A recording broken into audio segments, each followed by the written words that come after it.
She came to clean floors, but walked out owning the room. Welcome to Tales by Orion. Let us uncover what really happened. The Grandeur Metropolitan, a towering monument of polished marble and gleaming brass, hummed with the quiet, relentless energy of a meticulously ordered universe. In its opulent lobbies, its hushed corridors, its glittering ballrooms, luxury was a carefully cultivated illusion, maintained by an invisible army of diligent hands. Among these unseen individuals moved Alana Hayes, a hotel cleaner, her presence as unobtrusive as the polished reflection she left in her wake. At 47, Alana carried the weight of years in the subtle stoop of her shoulders, the faint lines etched around her kind, dark eyes. Her uniform, a practical gray tunic and dark trousers, was impeccably clean, but it was also a uniform of anonymity, a cloak that rendered her unseen by the wealthy patrons who frequented the grandeur. She was a ghost in the periphery, her existence acknowledged only when a dropped glass needed sweeping or a faint smudge on a gilded mirror required discreet eradication. They rarely, if ever, saw the profound intelligence in her quiet, observant gaze, or the subtle weariness that went bone-deep from years of physically demanding labor, stretching muscles already frayed by age. They certainly didn't know that Alana Hayes, the unassuming hotel cleaner, was a woman of vast, though uncredited, knowledge. Her mind held a quiet understanding of art history gleaned from countless hours spent in quiet museums before her shifts began, a deep appreciation for classical literature devoured in the dim light of her cramped apartment after 12-hour days, and an almost intuitive grasp of human nature, honed by years of observing the raw, unvarnished emotions of the powerful and privileged from the invisible vantage point of her humble profession. But in this world, the world of the Grandeur Metropolitan, those pursuits were irrelevant.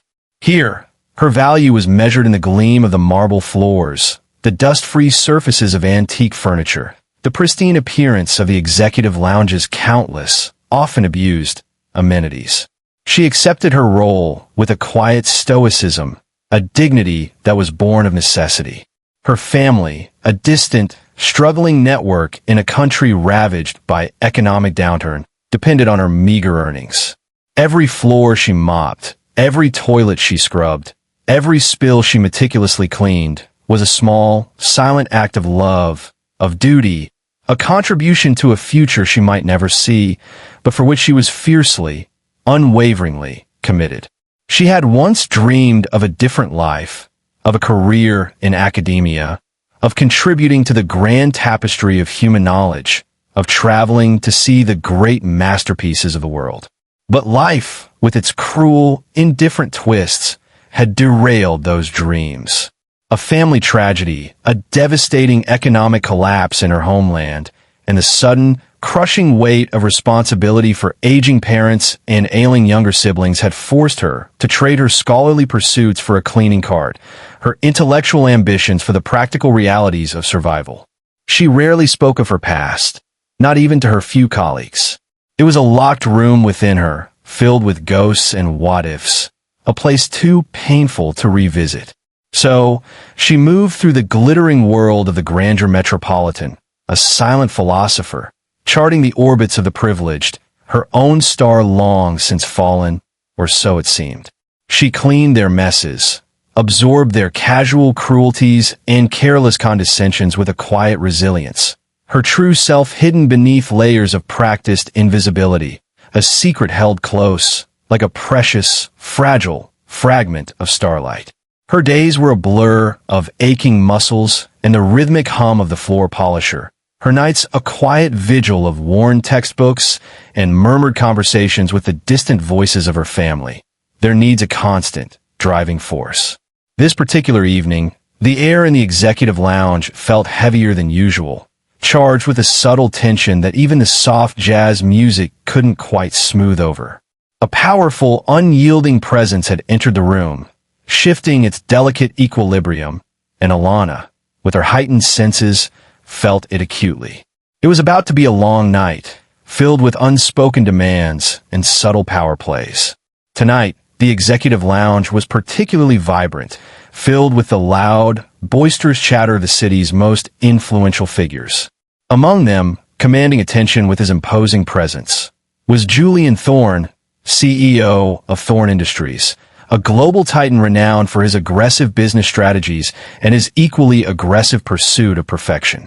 Thorne was a man who exuded power, wealth, and an icy, unyielding intelligence. His eyes, the color of polished steel, missed nothing conceded less. He was in his late 50s, his silver hair impeccably styled, his bespoke suit a testament to understated, unassailable authority. He was known for his sharp intellect, his even sharper tongue, and his utter intolerance for incompetence or inefficiency in any form. He was, in short, a terrifyingly influential and notoriously difficult patron. Alana had been assigned to the executive lounge for her evening shift, a fact that had sent a ripple of sympathetic dread through her fellow housekeeping staff. Serving the executive lounge, especially when it was occupied by a high-profile guest like Julian Thorne, was a trial by fire, a high-wire act where the slightest misstep could result in a withering glare, a cutting remark, or, in extreme cases, a quiet word to the hotel manager that could spell the end of career. Alana, however, approached the task with her usual calm, professional composure. She had served difficult men before. She knew the dance. Anticipate their needs, remain unobtrusive, speak only when spoken to, and never, ever, show fear. Thorne was seated with 3 of his top executives, their conversation flowing easily, rapidly, in low, discreet tones. It was clearly high-stakes business, punctuated by the occasional sharp gesture from Thorne, the almost imperceptible tightening of his jaw when a point was being made or contested. Alana moved around their table with her customary quiet efficiency, discreetly clearing empty glasses, wiping down a wine spill on the polished mahogany, her presence a silent, almost invisible service. She was aware of Thorne's occasional, fleeting glances in her direction, glances that were not an assessment of her cleaning, but rather a hawk's casual observation of its surroundings, ensuring no unexpected elements disturbed its domain. The evening progressed. Thorne and his associates were consuming vast quantities of expensive champagne, their celebrations growing increasingly boisterous. Alana managed to navigate the intricate ballet of cleaning around the powerful men without incident, her movements fluid, her timing impeccable.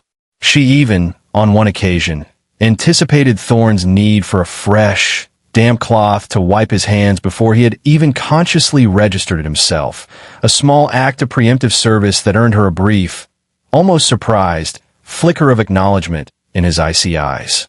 Then it happened. One of Thorne's associates, a boisterous young man named Miller, whose bravado often outstripped his judgment, stumbled slightly, sending a half-full glass of champagne cascading onto the pristine white tablecloth. The bubbling liquid spread rapidly, threatening to engulf a stack of sensitive documents and a valuable, leather-bound agenda that lay perilously close. A collective gasp went through Thorne's table. Miller's face went white with horror. Thorne's eyes narrowed, his jaw clenching, his expression one of icy fury at the impending chaos, the interruption to his meticulously ordered evening. Alana, whose cleaning cart was just feet away, reacted with the swiftness born of long practice. Before anyone at the table could even react, before Miller could stammer an apology, before Thorne could unleash his legendary wrath, Alana had moved. Her movements were fluid, economical, a practiced ballet of crisis management. In a single, seamless motion, she snatched a pristine white towel from her cart, dropped to one knee, and with a swift, decisive sweep, intercepted the spreading champagne, absorbing it into the towel just moments before it reached the sensitive documents. She then, with another swift movement, produced a dry, clean cloth and began to meticulously blot the remaining moisture from the table, her hands working with a practiced precision that was almost surgical in its efficiency. The entire incident, from spill to containment, lasted perhaps no more than 3 seconds. The table, the documents, the valuable agenda, all were saved from ruin. A stunned silence descended on Thorne's table, and indeed on a few nearby tables who had witnessed the lightning-fast intervention. Miller stared at her, his mouth agape. Thorne, who had been on the verge of delivering a scathing reprimand, found himself utterly nonplussed. His eyes, usually so sharp, so cold, widened imperceptibly as he watched the humble cleaner, now kneeling at his feet, meticulously blotting the last vestiges of the champagne spill, her face calm, her movements efficient, as if she had merely performed the most mundane of tasks. This was not just efficiency, this was artistry. This was a level of anticipation, of precision, of almost preternatural calm in crisis that he rarely witnessed even in his top executives. He stared at her, truly looked at her, for the first time not as an invisible functionary, but as a human being of extraordinary, if unrecognized capability. "Well, waitress," Julian Thorne said finally, his voice dangerously soft, yet holding a strange, almost amused, note of disbelief. "That was remarkably swift, and remarkably effective. You have, it seems, a peculiar talent for preventing disasters." Alana, her task complete, rose smoothly to her feet, her face carefully neutral. "It is merely my job, sir," she replied, her voice quiet, deferential as always, "to maintain the standards of the grandeur metropolitan." Thorne's lips curved into a small, enigmatic smile. Indeed it is." He paused, his gaze sweeping over her, a slow, deliberate appraisal that made her skin prickle. Then his smile widened, a flicker of something predatory, yet undeniably intrigued, entering his icy eyes. "Tell me, waitress," he said, his voice dropping to an even more intimate, almost conspiratorial tone. "Aside from your remarkable dexterity with a champagne spill, what other hidden talents might you possess? Do you, for instance, excel at preventing other kinds of disasters? Perhaps those of a more corporate nature?" The question, so unexpected, so out of place, so utterly bizarre in the context of her humble role, left Alana speechless, her mind reeling, her heart pounding with a new, unfamiliar, and deeply unsettling mixture of fear and a dawning, incredulous hope. Julian Thorne, it seemed, was not yet finished with her, and his interest, Alana suspected, went far beyond her ability to wield a cleaning cloth with lightning speed. The silence that fell after Julian Thorne's question, "What other hidden talents might you possess?" was thick, charged with unspoken possibility. Alana Hayes stood rooted to the spot, the weight of her uniform pressing down on her, while the billionaire's gaze seemed to strip away layers of her carefully constructed anonymity. Miller, the executive who had caused the spill, looked utterly bewildered, his earlier bravado replaced by a stunned, almost fearful fascination. The other executives at Thorne's table, initially relieved by the averted disaster, now seemed to hold their breath, sensing a new, unexpected, and utterly unprecedented drama unfolding. Julian Thorne, however, seemed entirely unperturbed by the charged atmosphere, his glacial eyes fixed on Alana with an unnerving, almost hypnotic intensity. He was waiting patiently for her answer, as if they were engaged in a perfectly normal, albeit somewhat unconventional, job interview. Alana's mind raced, searching for an answer that would satisfy this inscrutable man, an answer that might, perhaps, offer a lifeline to her distant, struggling family. What did she possess that could possibly be of value to a man like Julian Thorne, a man who commanded empires, who bought and sold fortunes with a flick of his wrist? She thought of her years of solitary study, of the intricate details of ancient art, of the subtle nuances of human history. These were not skills that translated to hotel cleaning, or, she suspected, to the world of high finance. They were too abstract, too esoteric, too uncommercial. Yet, Thorne's eyes held a strange, almost predatory glint, a silent demand for a truth that went beyond the obvious. He wanted something more than a recitation of basic skills. He wanted a revelation. Mr. Thorne, Alana began, her voice hesitant at first, then gaining a quiet strength. My pursuits outside of my work, they are perhaps unconventional. Academic, you might say.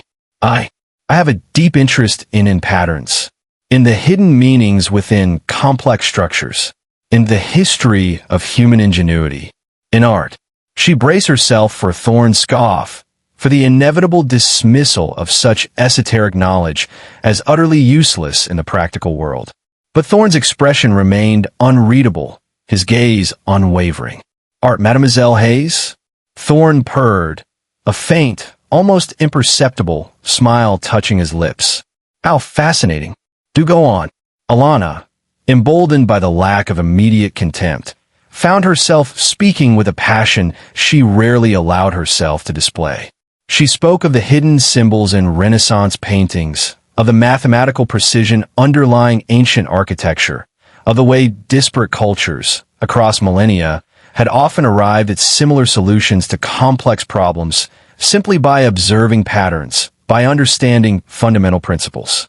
She spoke of the interconnectedness of seemingly unrelated concepts, of how a deeper understanding of history, of philosophy, of human behavior, could often reveal unexpected insights into present-day challenges. She knew she was rambling, exposing a part of herself that was profoundly vulnerable, profoundly out of place in this opulent, materialistic environment. But the sheer desperation of her situation, the raw need to support her family, pushed her forward. Julian Thorne listened, his expression unchanged, his glacial eyes fixed on Alana with an almost unnerving intensity. The other executives, meanwhile, looked increasingly bewildered, their eyes darting between their host and the suddenly articulate cleaner. The hotel manager, Mr. Du Bois, hovering nearby, looked utterly terrified, convinced that this bizarre exchange was the final nail in his hotel's coffin. When Alana finally finished, her voice trailing off into an uncertain silence, the room was thick with unspoken tension. She braced herself for the ridicule, for the swift, cutting dismissal. But Thorne did not scoff. He did not dismiss. Instead, a slow, predatory, yet undeniably intrigued, smile spread across his face. Remarkable, Mademoiselle Hayes, Thorne said finally, his voice a low, resonant purr. Truly, remarkable. You are, it seems, a woman of unexpected depth and unexpected talents. He paused, his gaze intensifying. You speak of patterns, mademoiselle, of hidden meanings, of understanding interconnectedness. Tell me, does this understanding of yours extend beyond the academic? Does it apply to corporate structures, to market trends, to the human element in complex business negotiations? Thomas hesitated. He knew where this was leading. Thorne was not interested in the pure beauty of knowledge. He was interested in its application, in its potential for gain, for control. The universe, Mr. Thorne, Alana replied, her voice carefully neutral, is a complex system. Human systems are no less so. The principles of observation, of identifying patterns, of understanding interconnectedness, these are universal. Their application, however, varies with context. Thorne's smile widened, a wolfish gleam in his icy eyes. Indeed it does. He leaned back in his chair, his fingers steepled before him, his gaze never leaving Alana's face. I have a particular situation, Mademoiselle Hayes. A rather delicate business matter, involving certain fluctuating market trends, certain unpredictable consumer behaviors. It requires not just financial acumen, but also an understanding of human psychology, of cultural nuances, of the subtle shifts in taste and preference that influence billions. Alana's heart pounded. She knew this was the bait, the dangerous, glittering lure. Thorne was offering her a way out, a path to saving her family, to reclaiming a part of her lost life. But the price, she instinctively knew, would be far more than just her time. It would be her intellect, her unique insight, perhaps even her integrity, warped and twisted to serve Thorne's own ruthless agenda. And you believe, Mr. Thorne, Alana said, her voice barely a whisper, that I, a hotel cleaner, might be of service in such a matter? Thorne's gaze swept over her, a slow, deliberate appraisal that made Alana feel like a rare, valuable artifact being evaluated for its potential. I believe, Mademoiselle Hayes, Thorne said, his voice a low, seductive purr, that you are far more than just a hotel cleaner. I believe you are a woman of profound and untapped intellectual genius. And I am a man who has always appreciated a good investment. He paused, then added, his voice dropping to an almost conspiratorial whisper. The rewards, Mademoiselle Hayes, should one successfully navigate these currents can be unimaginable. In the matter of your family's well-being, their continued care would, of course, become a non-issue. Consider it a signing bonus, shall we say? A demonstration of my good faith. His words were a silken snare, a tempting, irresistible lure. He was offering Alana everything she desperately needed, the means to save her family, a way out of her current soul-crushing existence, and perhaps, just perhaps, a chance to use her intellect, her skills, her true self, in a way she had long thought impossible. The price was steep, terrifyingly so, but the prize was a future she had long thought impossible. Alana met Thorne's gaze, her own dark eyes, usually so carefully guarded, now holding a flicker of something new, a dawning, reluctant and deeply compromised hope. She thought of her parents, struggling with dwindling resources. She thought of her siblings, facing an uncertain future. She thought of her dreams, buried under years of dust and despair. She thought of the desperate gamble Thorne was offering her. The alternative was a slow, certain descent into despair. Yes, Mr. Thorne, she said, her voice quiet but firm, the words tasting like ash and gold in her mouth. We have an understanding. The die was cast. Alana Hayes, the hotel cleaner from the Grandeur Metropolitan, had just stepped out of the shadows and into the dangerous, glittering, and utterly unpredictable world of Julian Thorne. Her life, she knew, would never be the same.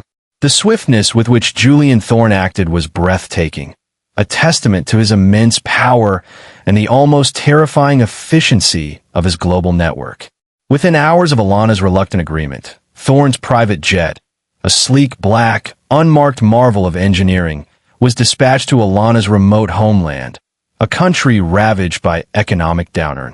A team of Thorne's most trusted and most ruthless financial specialists, disguised as humanitarian aid workers, arrived in its wake, their presence a whirlwind of professional urgency and quiet, discreet efficiency. Alana's family, struggling with dwindling resources and mounting debts, was carefully assessed, their financial burdens discreetly alleviated, their immediate future secured with a series of untraceable transactions that ensured their comfort and stability. Alana, her heart a tumultuous mixture of relief, gratitude, and a deep, gnawing anxiety about the true nature of her bargain with Thorne, was whisked away to a private, luxurious villa overlooking the serene, snow-capped Alps, a stark, surreal contrast to her cramped, fourth-floor walk-up and her threadbare existence. The relief she felt as she received confirmation of her family's safety, their secure future, was so profound it almost buckled her knees. For their well-being, for this precious, fragile peace of mind, she knew she would do almost anything. Julian Thorne, true to his word, did not press her immediately.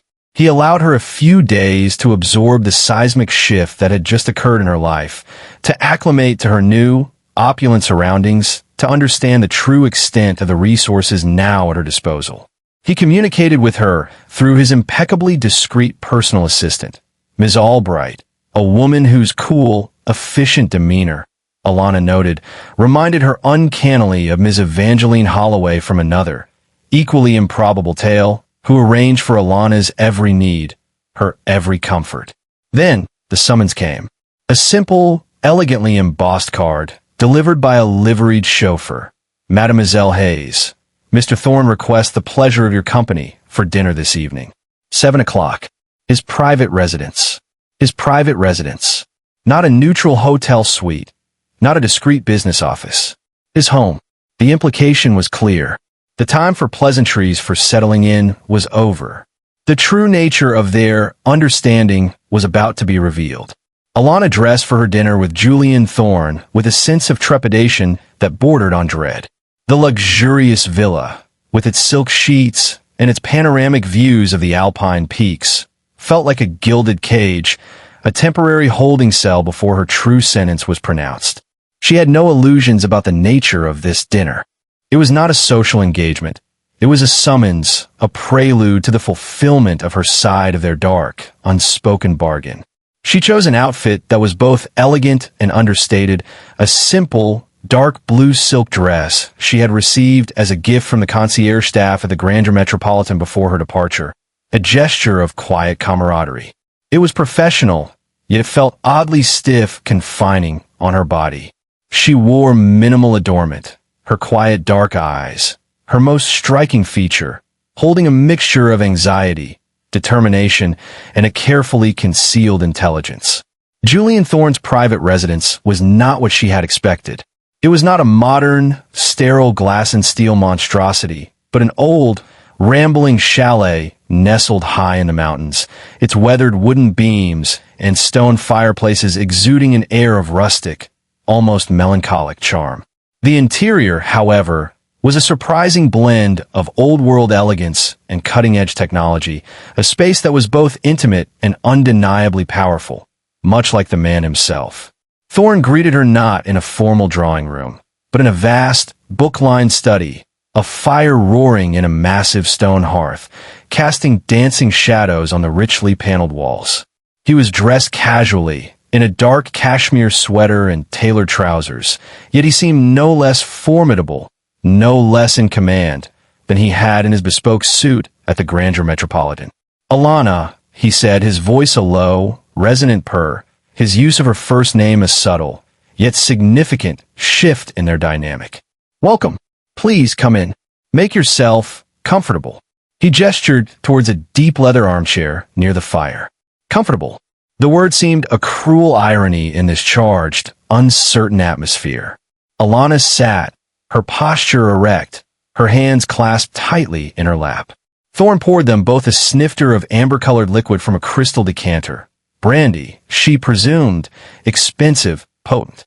He handed her a glass, his fingers brushing hers for a fraction of a second longer than necessary, a touch that sent an unwelcome shiver down her spine. "To new beginnings, Alana," he said, raising his glass in a mock toast, his glacial eyes holding hers, a faint, enigmatic smile playing on his lips. "And to mutually beneficial understandings." Alana sipped the brandy, its fiery warmth doing little to dispel the chill of apprehension that had settled deep within her. The preliminaries were over. The game was about to begin. "Mr. Thorne," she began, her voice quiet but firm, "you have honored your side of our agreement. My family is safe, they're cared for. For that, I am profoundly grateful." Thorne inclined his head, a gesture of regal acknowledgement. "Gratitude is a commendable emotion, Alana. But our understanding, as you recall, involved more than just filial devotion." He paused, swirling the brandy in his glass, his gaze never leaving hers. "The matter of our unpredictable market trends, the unforeseen consumer behaviors, the human element, as you so aptly put it, these are proving rather inconvenient." He took another sip of his brandy, his eyes gleaming in the firelight. "I need your unique insights, Mademoiselle Hayes. Your ability to see the hidden patterns, to predict the subtle shifts, to understand the underlying currents of chaos." He leaned forward, his voice dropping to an almost conspiratorial whisper. "I need you to help me stabilize the system, to predict the unpredictable, to control the uncontrollable." He sat back, a silent, expectant challenge in his eyes. The true nature of his bargain, the price of her family's safety, was now laid bare, stark and terrifying. He wasn't just asking her to be an analyst, a consultant. He was asking her to be a seer, a strategist, a tool in his dangerous, high-stakes game of global financial domination. And the stakes, she realized with a chilling certainty, were not just financial. They were potentially devastating. The fire in the hearth crackled, casting dancing shadows on the walls, shadows that seemed to writhe and twist like the conflicting emotions in Alana's own heart. Fear, revulsion, a desperate, clawing desire for survival, and a strange, undeniable flicker of something else. A thrill? A challenge?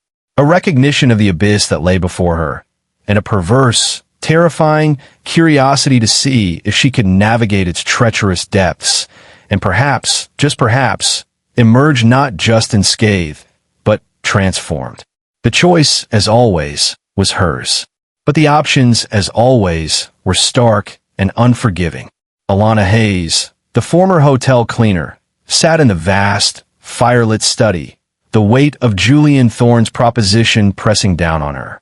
To apply her understanding of complex human patterns, of historical parallels, of the unseen emotional currents that drove individuals, not to the abstract beauty of art or literature, but to the ruthless, amoral world of financial markets and consumer psychology.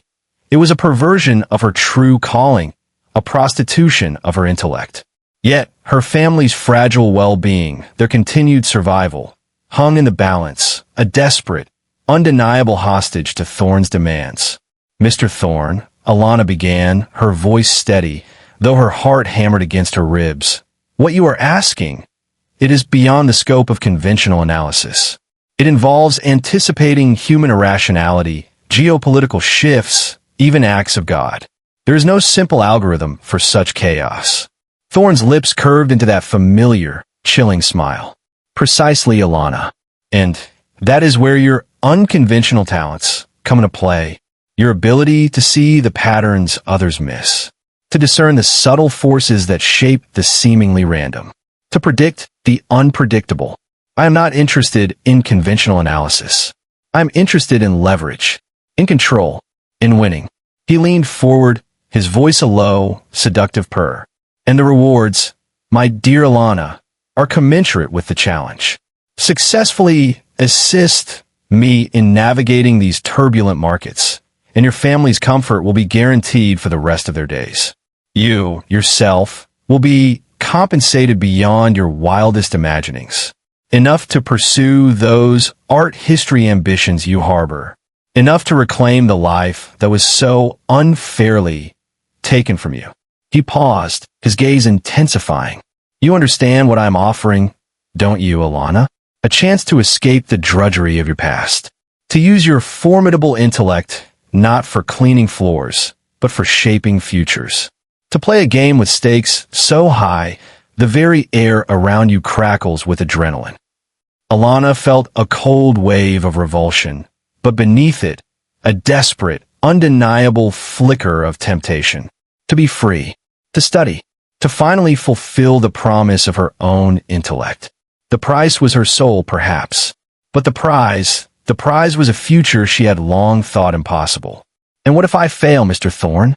Alana asked, her voice low, her gaze unwavering. "What if the system proves too chaotic, too unpredictable?"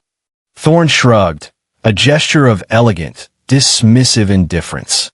"Failure, Alana, is always a possibility, but I have a certain confidence in your abilities. You are perceptive, you are brilliant, and you are highly motivated." His eyes gleamed. "As for the market, it is merely a complex human system. And you, my dear, are a master of human systems. You will find the patterns. You will predict the unpredictable. You will help me win." He paused, then added, his voice dropping to a near whisper, "And should the worst come to pass, rest assured, Alana, Thorne Industries has extensive resources for managing unfortunate eventualities. You would not be abandoned." Abandoned. The word hung in the air, a cold, hollow promise. She knew what it meant. She would be a liability, a loose end to be managed. The danger was real, palpable. This was not a game. This was a descent into a world of shadows, of treachery, of men who played for keeps, with human lives as mere pawns on their global chessboard. Yet, what was her alternative?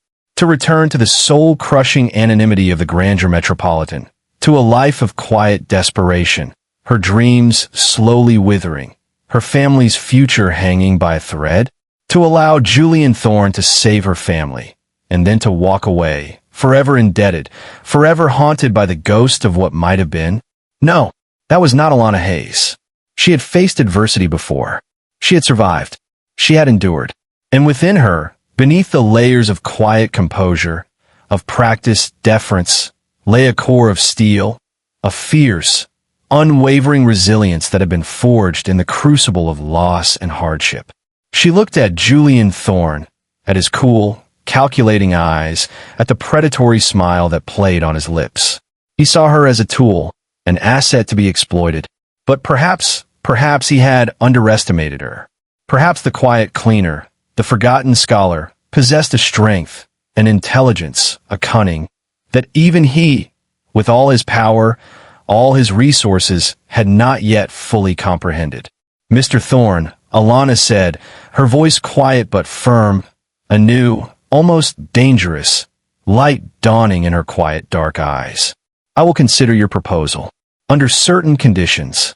Thorne's eyebrow arched. Conditions? From her? This was unexpected, and, he had to admit, rather intriguing. "Indeed, Alana," he purred. "And what might those conditions be?" Alana took a deep breath, her mind racing, formulating her terms, her safeguards in this perilous, high-stakes negotiation. She would not be a mere pawn. She would not be a sacrificial lamb. If she was to enter this den of vipers, she would do so with her eyes open, with her own agenda, with a clear understanding of the risks, and of the potential, however slim, for her own agency. "Firstly, Mr. Thorne," she began, her voice gaining strength, "my family's continued safety and well-being must be an absolute, non-negotiable priority, irrespective of the outcome of this endeavor." Thorne nodded slowly. "Acceptable. Within reason, of course." "Secondly," Alana continued, her gaze unwavering, "I will require full disclosure. All available data, all market intelligence, all the variables, known and unknown. I will not go into this blind." "Prudent," Thorne conceded, a flicker of grudging respect in his eyes. "You shall have it." "And thirdly, Mr. Thorne," Alana said, her voice dropping to a near whisper, yet imbued with an undeniable, steely resolve, "should I succeed, should I provide you with the insights, the leverage you require, I will expect more than just financial compensation. I will expect a seat at the table." Thorne stared at her, his expression unreadable. A seat at the table?